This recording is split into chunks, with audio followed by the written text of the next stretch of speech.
훅스, 예, 리액트 훅스 세상의 모든 문제를 해결할 것처럼 그러니까 이제 아니야. 좀 뭔가 이게 구린 거 하고 있는 것 같고 이만큼.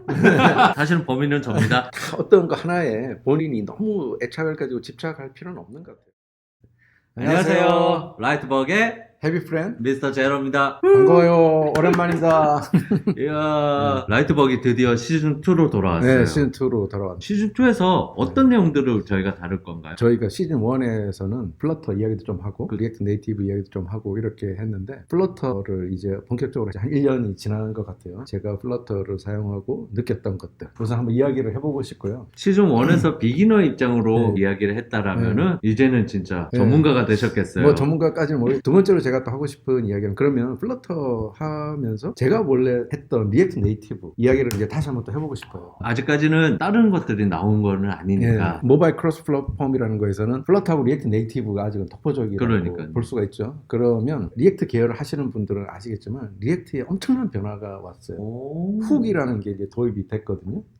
훅스, 예, 리액트 훅스 이렇게 도입이 됐는데 옛날에는 클래스 베이스드 컴포넌트라는 걸로만 할 수 있었던 거리 펑션 베이스드 컴포넌트로 할 수 있게끔 많이 이제 바뀌었어요. 펑셔널 프로그래밍의 좀 짐수라고 할까? 그 정도로 훅 들어왔네. 훅 들어왔어요. 이런 말까지 하긴 그렇죠. 좀 아름답다? 오, 예. 아름답다. 그런 생각이 좀 들었어요. 그래서 리액트 네이티브 이야기도 한번 해봤으면 좋겠어요. 지금 눈빛에서부터 이 플러터랑 리액트에 대해 애정 어린 눈빛이 보여요. 그러니까 리액트는 제 이제 어떻게 보면 첫사랑 비슷한 거니까. 이제 1년 동안 플러터를 프로젝트에도 사용하셨지만 유튜브 채널을 네. 잘 관리를 하셨잖아요. 뭐, 팔로우도 엄청 많이 늘으셨고 뭐 그런 건 아닌데. 하면서도 많은 것들이 바뀌셨을 것 네. 같아요. 이때까지 약간 좀 에피소드 위주로 이렇게 많이 운영을 해왔어요. 다큐멘트 되지 않았지만 알면 굉장히 도움이 되는 것. 직접 맨 땅에 헤딩하면서 알았던 것들. 뭐 스택 오버플로우 이런 데도 온갖 군데서 다 뒤져가지고 파편 했던 거를 제가 모아서 만든 것들이라든가 어떻게 보면 플러터 입문하시는 분들이 좀 보기에는 조금 제가 하려고 하는 게 두 가지인데요. 물론 그런 분들한테 도움도 드리고 싶지만 정말 초보자 대상으로 하나 만들면 그 내가 마치 알고 있었다고 착각했던 것들을 다시 한번 돌아보는 계기가 될 거라고 생각이 들거든요. 그렇죠. 네, 그리고 우리 공생님이 되게 바쁘셔서 우리 미스터 제로가 바쁘셔가지고 사실은 범인은 접니다. 공부를 못 하셨는데 제가 이제 미스터 제로님이 빨리 플러터 입문하는 것도 도와드릴 겸 해가지고 그걸 입문하려는데 쉬운 걸 안 달아주시니까. 그러니까 제가 저기 그래서 한번 이번 시즌 2가 시작이 되면서 한번 다뤄볼 생각이에요. 이 문제를 위한 것들도 네. 나오는 거. 더 좋은 소식이네요. 네. 그리고 처음에는 무슨 계획을 가지고 했던 게 아니라 하다 보니까 제가 자바스크립트 계열에 들어왔고 서버를 메인은 노드, 익스프레스 이걸 가지고 했는데 우리 살다 보면 어떤 걸 선택을 한 게 내가 무슨 큰 생각을 가지고 선택을 한 게 아니라 처음에 나한테 누굴 뭔가 해준 사람이 그걸 했기 때문에 내가 그냥 그대로 그걸 따라 하다 보니까 그게 된 경우가 많잖아요. 눈을 딱 떴는데 네. 나는 오리인데 앞에 네. 닭이 보이면은 네. 닭으로서 살아갈 수밖에 없는 거죠. 그런데 우리 미스터 제로는 이 바닥에서 굴른 경력은 그렇죠. 뭐 사실 굉장히 저보다 이게 높으신 분이에요. 십수년 동안 굴렀죠. 네, 근데 이분은 PHP를 쓰고 계시잖아요. 그렇죠. 그런데 솔직히 제가 말은 안 했지만 좀 구리다 생각했었거든요. 왜냐하면 PHP가 코라의 사이트에 가면 맨날 PHP 데드 내가 새로 시작하는데 PHP 배워도 되겠느냐 이런 질문들이 되게 많아요. 근데 우연히 유튜브를 보다가 네. 영상을 하나 봤는데 깜짝 놀랐어요. 10몇 년 동안의 그 서버 사이드 랭귀지의 선호도 놀랍게도 라라벨이 1등인 거예요. PHP 프레임워크. 아니 이거 정말 나 더 이해를 할 수가 없었던 거 이게. 근데 그 영상을 보면 정말 오랜 시간 동안 루비 온 레일스가 1등을 지키고 있다가 이게 왕좌를 물려줬던데 저는 분명히 PHP는 한물 가하고 있다고 봤는데 죽다 사랑하긴 했죠. 죽다 사랑하긴 네. 그거 관련해서도 한번 얘기하면 재밌겠네요. 네. 저도 요새 생각이 왜 이제 관심을 갖게 되냐면 사실 어떤 일을 최소한의 시간에 오류를 제일 적게 하고 향후에 유지 보수가 쉬울 수 있는 걸로 하는 게 사실 제일 좋은 거죠. 특별히 노드 익스프레스만 고집을 하고 그럴 이유는 없는 것 같아요. 입문자들 입장에서는 하나 배워서 여러 개를 다 할 수 있으면 참 좋은 거예요. 그렇기 때문에 추천들을 자바스크립트 위주로 하지만 사실 따지고 보면은 각각 최적의 도구를 사용하는 게 제일 좋거든요. 저는 노드 익스프레스나 이쪽도 다루고 그리고 PHP나 엔진엑스 뭐 백엔드를 다 다루기는 한데 그때그때 필요한 걸 쓰는 쪽이에요. 그래서 말씀하신 것처럼 이 말해도 될지 모르겠어요. 자바스크립트밖에 모르는 사람들은 분들은 선택의 여지가 그쪽밖에 없는 거죠. 근데 다 알아두시면은 각각의 장단점이 있는 거고. PHP로 프로그램을 하면 퀵 앤 더티 프로그램이라고 뭐 그런 이야기를 저는 많이 들었거든요. 설명해 드릴 수 있어요. PHP는 잃어버린 10년이 있었어요. 잃어버린 10년. 네. 보통 10년 잊어버렸으면 보통 죽는데. 그러니까요. PHP 5대에서 6으로 못 가고 있다가 6을 버려버리고 PHP 7이 나오면서 이 10년의 공백을 채워줄 정도로 퍼포먼스나 보안이나 이런 부분들이 되면서 거기가 이제 라라벨 혹은 코드 이그나이터 이런 프레임워크가 만나면서 이제는 과거의 PHP가 아니다 라는 수준이 됐죠. 웹서버 간단한 거 하나 꾸미는 데는 사실 PHP만큼 빨리 할 수 있는 게 없다고 들었거든요. 그렇죠. 그리고 딱 PHP가 깔려있는 서버에만 가면은 헬로 월드 누구보다도 제일 빨리 할 거예요. 코드 자체가 아주 막 난하고 막 이렇다라는 이야기 있었는데 코드가 난하기로는 전 파이썬이 더 난해요. 그래요?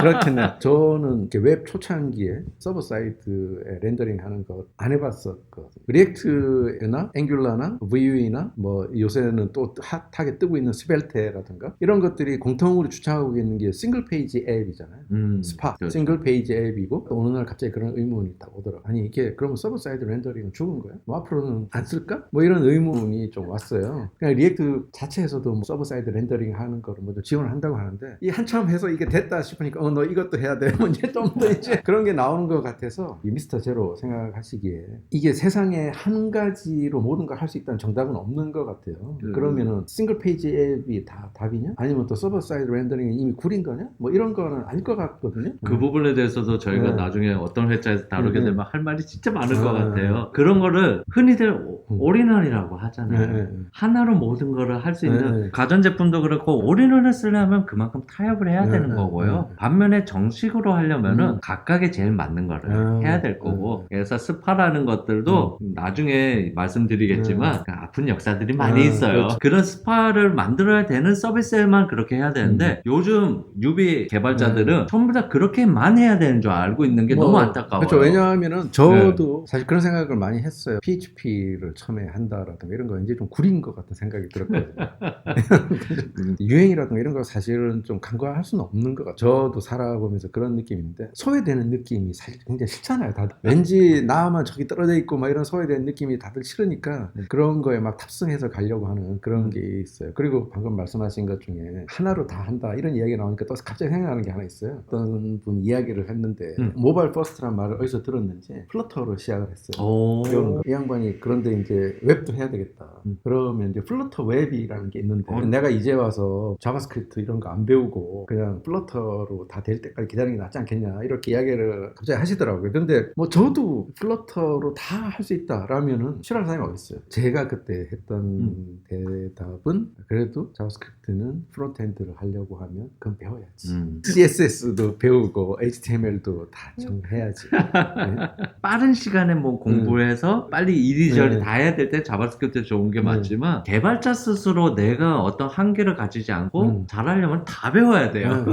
각각 하는 게 제일 좋아요. 맞아요. 이것도 어떻게 보면 결론은 공자 이야기가 될 수도 있어요. 플러터 웹이 나올 때까지 기다려서 다 할 거냐? 아니면 뭐 이렇게 다양하게 섞어서 할 거냐? 정답은 전 없다고 생각하지만 그런 것도 한번 뭐 이야기를 해보시는 거. 어떨 때 플러터나 리액트를 다뤄야 될지 아니면 진짜 약간 한물 간 것 같은 언어들도 그렇죠. 어떨 때 필요할지. 어떨 때 필요할지 또 그런 것도 있어요. 대부분의 케이스에 싱글 페이지 앱에서 주장하는 그런 장점이 극적으로 드러날 만한 앱을 만들 일이 있을까? 이만큼? 그러니까 이제 엄청나게 사용자와들의 인터랙션이 많은 그런 앱을 만들 일이 별로 있을까? 그게 리액트나 이쪽 진영의 사람들이 조금 거기 사로잡혀 있는 것 같아요. 진짜 뭐 부킹이라든지 부킹 시스템이라든지 넘어가면 안 되는 것들은 꼭 그걸 해야 되는 게 맞지만 일반적인 웹 서비스를 전체적으로 봤을 땐 그렇지만은 않거든요. 그러니까 이것도 TPO라고 이야기 많이 하잖아요. 그렇죠. 때와 장소로. 때와 장소. 이게 여기서도 똑같이 해당이 되는 거예요. 프로그램은 그리고 이제 협업을 해야 될 때 내 카드가 많으면 뭐 더 좋은 거 아니겠느냐라는 생각이 들어요.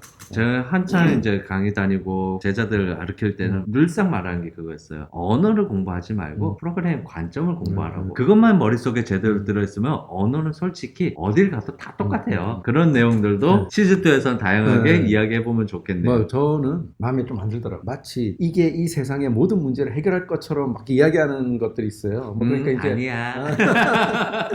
지금은 제가 이제 기술 스택을 다 선택을 해가지고 할 수 있는 그런 상황이지만 그렇지 않을 경우에는 나도 이제 다른 사람한테 맞춰야 될 경우가 있고 그렇죠. 그리고 인공지능 이야기가 나왔을 때 갑자기 그런 생각이 들었어요. 그냥 쓸데없는 거 하고 있는 거. 어... 이거 뭐 앱 만들고 웹 만들고 하는 거 이거 다 현물 간 거 별로 이제 앞으로 돈도 안 될 일들을 하고 있는 건가? 인공지능이 한참 뜨니까 왠지 나도 그걸 공부를 해야 될 것 같고 내가 하고 있는 게 약간 좀 뭔가 이게 구린 거 하고 있는 것 같고 이제 좀 그런 생각이 들어요. 이게 사실 어떻게 보면 마케팅 프로파간다에 막 넘어간 거죠. 약간 이렇게 마음이 살짝 넘어간 건데 뭐 내가 아무리 그런 게 탁갖고 해도 뭐 내 시간도 안 되고 능력도 안 되고 하면은 못하는 거잖아요. 또 하나는 그런 생각이 어떻게 들었는데 그 인공지능이라는 게 내가 알고리즘 자체를 만들 그런 일을 한다거나 레벨이 아니라면 결국은 내가 인공지능을 만든 사람들이 만들어 놓은 API를 쓰는 건데 그렇다면 뭐 다른 웹 API는 나한테는 다를 게 뭐냐. 그렇죠. 그리고 이제 그 인공지능의 데이터를 가지고 뭔가를 설계할 사람은 인공지능을 잘 아는 사람보다 도메인의 전문가의 가치가 많은 거죠. 그러니까 이쪽에 맞춰주기 위해서 인공지능이 네, 더 발전하는 거죠. 그래서 저는 그 AI가 뜬다고 했을 때 그 AI의 본질을 구현하는 사람은 몇 명 안 될 것 같다. 응용과 활용을 하는 네. 쪽의 사람들. 근데 나중에 어떤 다른 시스템을 만들어주는 사람한테는 그냥 API에 불과할 거다라는 생각. 근데 뭐 이게 틀릴 수도 있는데 내가 그렇게 생각하니까 마음이 좀 편하더라고요. 그렇죠. 아까 전에 PHP를 견져서 얘기하셨는데 자바스크립트도 사실은 jQuery를 쓰는 사람이 아직까지 엄청 많은 것 같아요. 뭐 리액트나 앵글러나 뭐 뷰나 이리저리 많이 말하지만 사실상 실무에서 많이 쓰고 있는 건 jQuery거든요. 뭐 jQuery가 다운로드 수에 npm의 다운로드 수를 보면 리액트보다 더 많은 것 같더라고요. 이게. 그러니까요. 그것처럼 너무 학습이라는 매너리즘에 빠지지만 않고 진짜 본인이 필요할 때 활용할 각의 장단점은 있고 분명 리액트랑 그 플러터랑 뷰랑 이런 것들은 아름다운 프로그램들이 많죠. 다 어떤 거 하나에 본인이 너무 애착을 가지고 집착할 필요는 없는 것 같아요. 우리는 항상 열린 마음으로 좋은 게 나오면 배우자라는 생각을 가지고 있으면 좋은데 근데 배우는 건 사실 좀 피곤하긴 해요. 저 같은 경우는 진짜 필요해질 때 그 실무를 써야 될 때 그때 이제 러닝을 들어가는 편인데 헤비플랜님처럼 이렇게 플러터를 선구적으로 학습을 하시고 알려주신 분들이 너무 좋아요. 이런 분들한테 감사하는 방법은 좋아요랑 구독 많이들 해주셔야 되고요. 저희가 또 이제 시즌2에서 다양한 이야기를 다룰 거니까 저희 라이트버그의 시즌2에 관심이 있으신 분들은 꼭 좋아요, 구독 누르고 혹은 궁금한 게 있을 수 있잖아요. 그런 것들을 많이 물어봐 주시면은 저희가 다룰 수 있는 것들 잘 준비해서 좀 더 재미나고 더 다양한 이야기들을 같이 나눠보도록 하겠습니다. 라이트버그 시즌2 기대해 주시고요. 다음 시간에 만나요.